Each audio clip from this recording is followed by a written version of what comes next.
This is Victor McClure. For almost 40 years, I've been advising people on how to invest their money. The biggest question I get is, what is the definition of a really good retirement? Obviously, the definition of a perfect retirement is different for different people.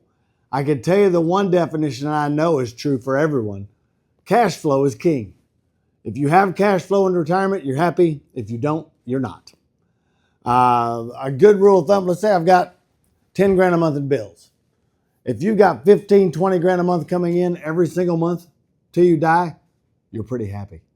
So if the stock market goes down, it doesn't matter. You can wait it out because you've got tons of cash flow. You can't have cash flow coming from dividends because they're not guaranteed. The S&P 500 dividends are, I think, under 2%. So you're not going to get much cash flow out of that.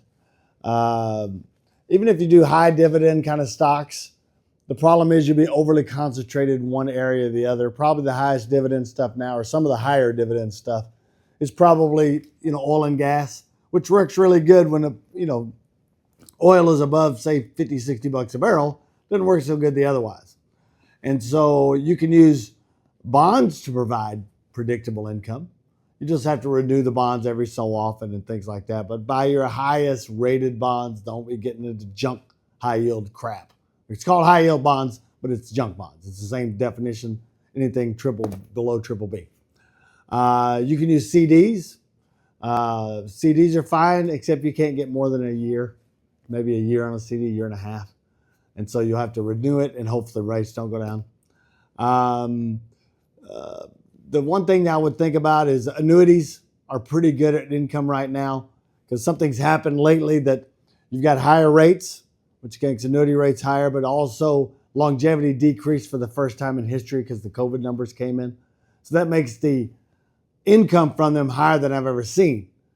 And so you've got, if you could, $1 million deferred 5 years is probably 10% a year for life.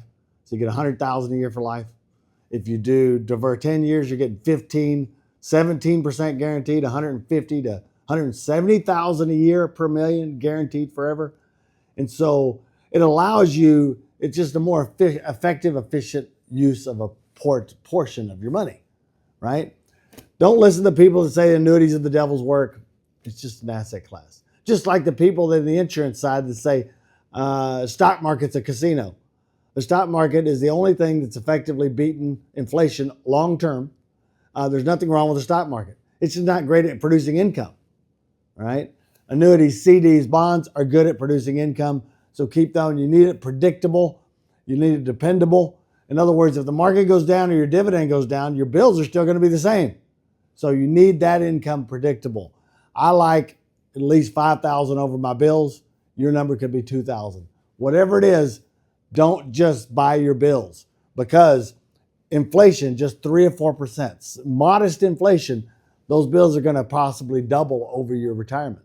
So make sure you have plenty of cash flow. If you have plenty of cash flow in retirement, you're going to be all right.